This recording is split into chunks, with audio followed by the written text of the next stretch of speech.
Hello hello guys. Guys, welcome to homeo Andy. Homeopathy की journey में आप सबका स्वागत है।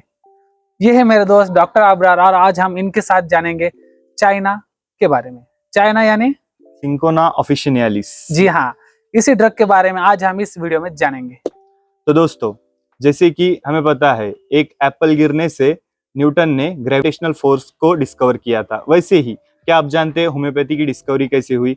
यही वो ड्रग है जिससे होम्योपैथी की डिस्कवरी हुई थी, that is cinchona officinalis. Doctor Hahnemann ने इस ड्रग को फर्स्ट टाइम प्रूव किया था। डॉक्टर हैनेमन जब अपने एलोपैथी प्रैक्टिस से बहुत ही वो नाखुश थे, उस टाइम पे उन्होंने क्यूलन की materia medica, that is the materia medica of William Cullen, वो रीड करने को ली और उसमें ऐसा दिया हुआ था कि उस टाइम जो मलेरियल फीवर्स थे वो जो सिंकोना दैट इज चाइना की पेरुवियन बार्क थी उससे वो हील किए जाते थे। That is the fever was cured by the bark of the China plant.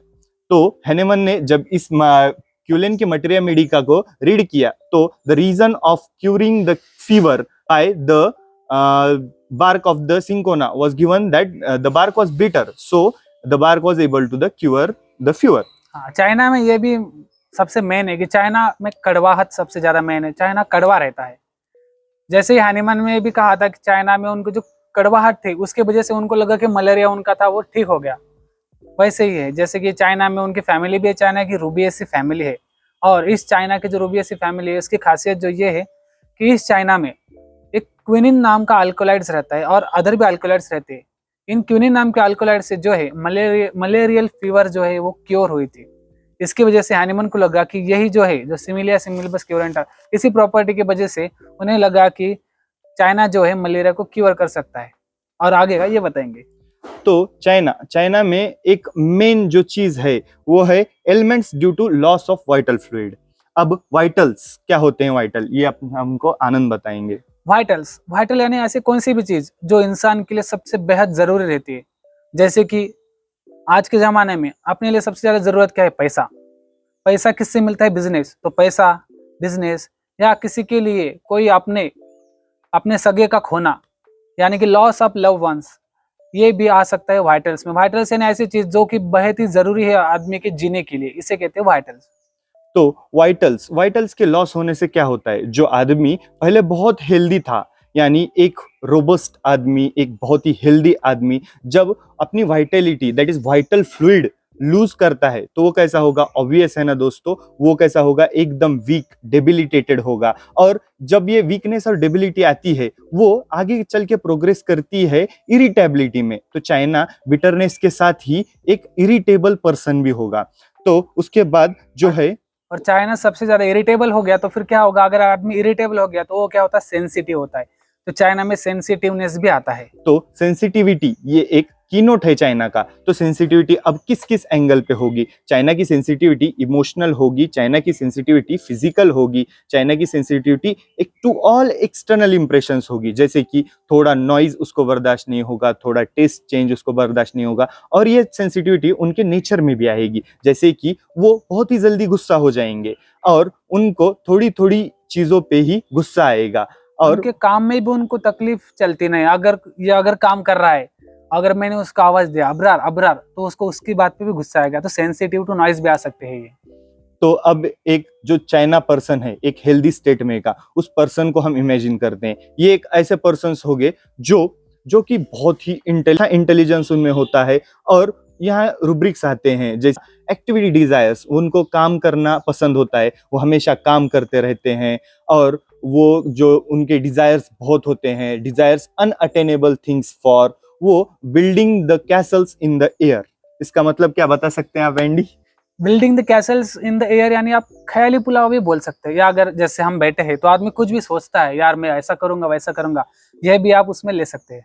अब ये नेवर सेटिस्फाइड टाइप का जो एटीट्यूड होता है, वो उनकी चीजों से कभी सेटिस्फाई ही नहीं होते। उनको ऐसा लगता है कि ये जो है ये उनके लिए बहुत चीप है, मतलब वो ये जो थिंग्स उनके पास है ये उनके लिए, ये उनके हिसाब से वो बहुत कम है। तो वो क्या करते हैं कि और चाहिए, और ज्यादा चाहिए, और ज्यादा चाहिए। लेकिन हाँ, उनके बॉडी में इतनी कैपेसिटी नहीं होती कि ये सिर्फ उनके ख्यालों में ही चलता है। लेकिन जब ये और ज्यादा जब ये चाहते रहते हैं तो उनको जब ये सब चीज नहीं मिलती तो उनमें एक फीलिंग आती है, वो है फीलिंग ऑफ द हिंड्रेंस। और ये एक बहुत ही बड़ा कीनोट है इस चाइना ड्रग में। तो हिंड्रेंस के बारे में हमको आनंद सर बताएंगे। हिंड्रेंस यानी, अब आपने हर्डल्स की रेस सुनी होंगी, जब आदमी भागता है उसमें बीच में हर्डल्स रहते, वही हर्डल्स यानी कि जो आदमी को जो एक प्रोसेस है सक्सेस की, उसमें रुकावट आना, रुकावट को हम हिंड्रेंस कहते हैं। तो हिंड्रेंस हर किसी के वजह से भी आ सकता है। अगर मैं कुछ काम कर रहा हूँ, किसी ने मेरे को आवाज दिया, किसी चीज का, जैसे कि आप अबरार ने बताया सेंसिटिव, तो सेंसिटिवनेस की वजह से भी हिंड्रेंस आ सकता है। और आगे का ये बताएंगे। दोस्तों यहाँ आप हिंड्रेंस को डिस्टरबेंस या इंटरप्शन से कंफ्यूज मत होइए। डिस्टरबेंस मतलब एक छोटा, जिससे अपनी एक्टिविटी थोड़े अमाउंट में है ना गड़बड़ होती है, लेकिन डिस्टरबेंस से ये काम नहीं होगा, ऐसा नहीं। इंटरप्शन मतलब किसी ने आके मेरे काम में इंटरप्ट किया, लेकिन मैं फिर से जाके अपना काम कंटिन्यू करूंगा। लेकिन हिंड्रेंस ये एक बहुत ही अलग फीलिंग होती है। हिंड्रेंस मतलब किसी और ने मेरे काम में बाधा डाली, किसी और ने मेरे काम में मुझे काम करने से रोका, कोई और मेरे काम में ऑब्स्टेकल है।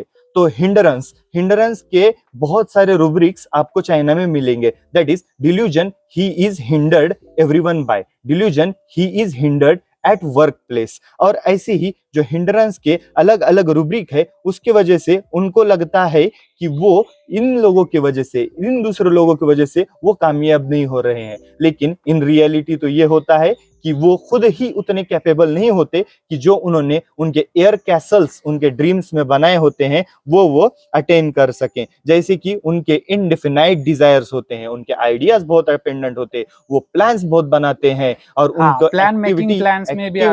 एक्टिविटीज डिजायर एक्टिविटी इसमें आता है। तो अब ये जब वो सक्सेसफुल नहीं हो पाते उनके इस काम में, तो वो क्या करते हैं, बाहर के इसमें है वो तो बहुत ही एक अच्छे से दिखेंगे हमको, लेकिन जो उनके घर वाले हैं उनके प्रति उनके घर वाले हैं वो उनकी मूडीनेस और उनकी tendency to criticise and blame ये एक्सपीरियंस कर सकते हैं। जैसे कि जब उनके कोई काम नहीं होते तो वो क्रिटिसिज्म और ब्लेमिंग अदर्स इन पे उतर आते हैं। तो अब आपको इस बात में एक और ऐड करना चाहूंगा कि जैसे इसने कहा हिंड्रेंस में क्या रहता है कि अगर एक ऑफिस वाला बंदा है, अगर उसके कुछ ख्वाब है, अगर उसने सोचा है कि यार मुझे ये अचीव करना है, अगर फलाना उसको अगर गाड़ी लेने की है, वो उसके लिए काम करता है, तो ऑफिस वाले कुछ लोग क्या रहते हैं उसको करने नहीं देते, तो उसको एक ये रहता है delusion perceived he is, persecuted he is, ऐसा भी रूब्रिक से। तो उसका मतलब उसको लोग छलते हैं, मराठी में जिससे हम बोलते हैं छलना, सताना।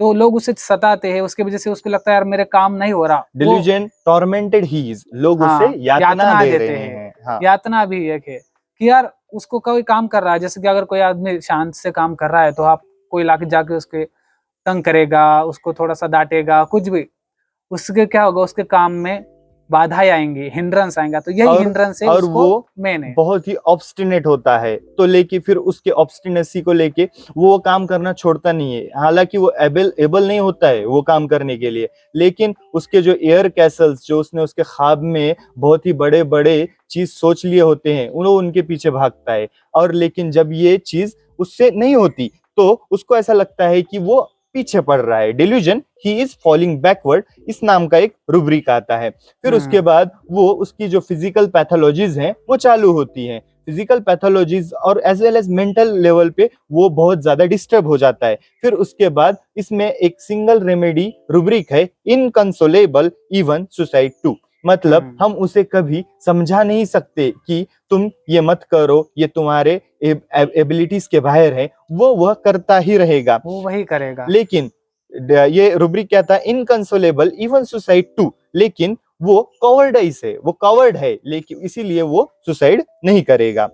फिर उसके सिमिलरली इसमें क्या रहता है कि उसे लगता है परसिक्यूटेड, हिंड्रेंस ये जो है, उसमें अगर एक पेशेंट आया तो वो अपने को क्या बोलेगा कि डॉक्टर ये देखो मेरे को बुखार हुई है, सर्दी हुई है, इससे क्या है मेरे काम में मन नहीं लग रहा है, ये मेरे काम में रुकावट डाल रहा है, आप जल्दी से इसे ठीक करो, ये सर्दी मेरे काम में रुकावट डाल रहा है, मुझे आगे बढ़ने नहीं दे रहा है, मेरे एम्बिशन को ये मेरे को अचीव करने नहीं दे रहा है। तो ये ऐसा कह के आपको पेशेंट बोलेगा, ये सर्दी, ये लोग, ये मेरा दोस्त, मेरे घर की कंडीशंस, हर चीज उसके काम में हिंड्रेंस ला रही हैं, और ये वो रीजन देगा अपने अनसक्सेसफुल होने का। और उसी के साथ जब उसके जो तकलीफ है वो चालू होंगी, तब वो उस तकलीफ में irritability, that is irritability pen during, abusive और कंटेम्पचुअस, ये 3 रूब्रिक्स के अंडर भी चाइना रेपर्टरी में नोटेड है। तो irritability pen during, contemptuous and abusive, ये भी बहुत अच्छा है। इसी के साथ एक और बहुत ही अच्छा रूब्रिक है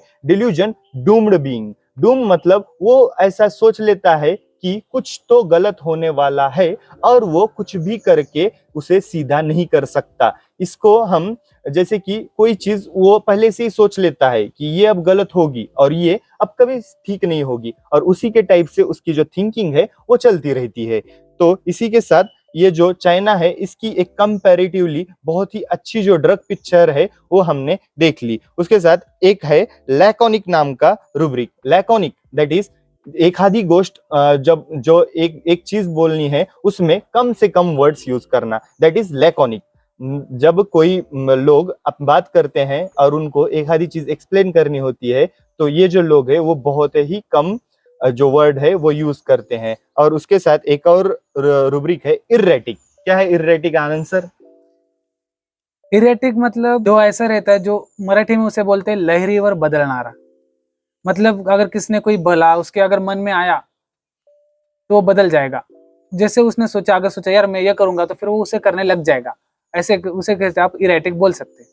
और इन चाइना में सुपरफिशियल जो सुपरफिशियल जो नाते होते हैं, जैसे कि आज मैं बाहर निकला, रोड पे मेरे को एक आधा मेरा नया आदमी मिला, उनके साथ ये बहुत अच्छे नहीं होते हैं। ऑफिस के जो न्यू वर्कर्स रहते हैं उनके साथ भी अच्छे नहीं होते हैं। तो सुपरफिशियल जो रिलेशंस रहते हैं इनमें एब्यूजिव हो सकते हैं, लेकिन जो डीप रिलेशंस होते हैं, जैसे कि मेरे किसी के साथ रोज के संबंध है, तो इनमें वो बहुत ही अच्छे हमें दिखाई देते हैं। तो इसी तरह एक total mental plane of the China हमने देखा। इसी के साथ साथ अब हम देखेंगे इसके फिजिकल कंप्लेंट्स। तो फिजिकल कंप्लेंट्स में दोस्तों सबसे पहली जो मेन चीज आती है वो है बिटरनेस। बिटरनेस म्हणजे मराठीमध्ये त्याला म्हणतात कडवटपणा। तर जेव्हा आपण हा चायनाचा पेशंट पाहू, तेव्हा जेव्हा तो आपल्या क्लिनिक मध्ये येईल तेव्हा आपल्याला असं वाटेल की यानं आता कारलं खाऊन आलेला आहे, मीन्स त्याच्या एवढा फेसवर कडू बोलल तो। त्याच्या फेसवर एवढे एक्सप्रेशन असे दिसतील आपल्याला की भाई कसं आहे हे। त्यानंतर त्यासोबतच रुब्रिक आहेत bitter taste in mouth, fluid taste bitter, sweet water taste bitter, food taste bitter, means everything is bitter to the China. China को बिटरनेस बोल सकते हैं। चाइना यानी कड़वाहट, कड़वाहट यानी चाइना, बस। That is China is equal to bitterness. अब उसके बाद जो दूसरा है, जो इसकी मेन पैथोलॉजी थी वो क्या था? Elements from the loss of vital fluid. जैसे कि आनंद सर ने हमको बताया कि लॉस ऑफ वाइटल फ्लूइड। अब इसमें हम फिजिकल लेवल पे देखेंगे loss of vital fluid, that is what is vital fluid? Blood. Blood is our vital fluid. तो ब्लड के वजह से जो भी अपने को बीमारियां होती है ब्लड लॉस की वजह से, जैसे कि एनीमिया, इन सब के लिए चाइना एक नंबर 1 रेमेडी है।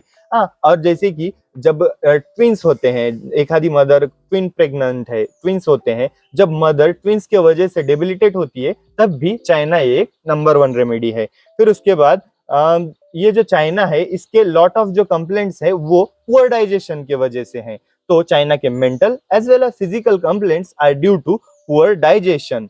और चाइना को हम बोल सकते हैं China is equal to nux vomica's mental plus lycopodium's physical. China is equal to nux vomica's mentals plus lycopodium's physical. हाँ, मैं इसमें एक ऐड करना चाहूंगा कि नक्स वोमिका कैसा रहता है? एम्बिशियस रहता है, वो इसके एम्बिशन के प्रति डेडिकेटेड रहता है, वो करेगा। लेकिन इसका उल्टा चाइना कैसा रहता है, जैसे कि आप समझो, अगर नक्स है, नक्स को अगर हिंड्रेंस आया, कोई बाधा आई, तो नक्स क्या करके बाउंस बैक करेगा। उसमें एक रूब्रिक्स रहता है, उसको कहते हैं बायोंसी। बायोंसी रहता है कि वो बाउंस बैक करेगा, अगर उसमें कोई परेशानी आई, रुकावट आई, तो फिर वो उससे निकलेगा, उससे उभरेगा और फिर उसको एम्बिशन को अचीव करेगा। लेकिन चाइना ऐसा नहीं करेगा। चाइना क्या करेगा? वही रुक जाएगा। चाइना इनकेपेबल होता है, वो उसे अचीव करने में असमर्थ रहेगा। जी हाँ।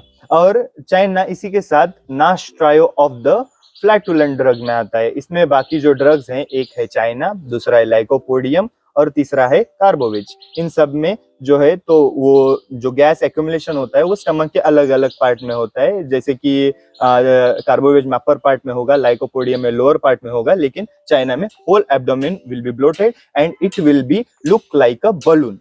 तो ये चाइना की एक मेन एक पैथोलॉजी हम बोल सकते हैं, क्योंकि China trio of flatulent drugs का एक हिस्सा है। फिर उसके बाद जो एक मेन चीज है वो है extreme sensitiveness of the nervous system. तो जो नर्वस सिस्टम है वो हर एक इंप्रेशन के वास्ते हाईली सेंसिटिव होगी। फिर उसके बाद हमने जो चाइना का एक सिंकोना इस वर्ड से हमने कुछ कीनोट्स ऐड किए हैं, जैसे कि C for climacteric haemorrhage with dropsy, I for indifferent, then Yan for Nash trio of flatulent and tympanic drugs.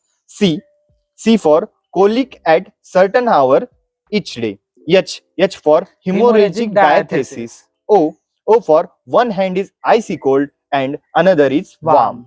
N for again Nash trio of flatulent drugs. And A, it is adapted to broken down or worn out constitutions. और उसके बाद हम थोड़े physical symptoms देखते हैं China के, जिसको हमने पी इस लेटर के अंडर डिस्क्राइब किए हैं। दैट इज पी यानी पेरुवियन बार्क। अब उस पी के जो चाइना के पी है वो नंबर फर्स्ट पी है, पी फॉर पीरियोडिसिटी। अब ये चाइना के जो कंप्लेंट्स होते हैं वो कैसे होंगे? पीरियोडिकल मतलब क्या कि जो कंप्लेंट्स है वो एक सर्टेन पीरियड्स के बाद रिलैप्स होंगे, उसे हम कहते हैं periodicity. What is the next P mister Andy?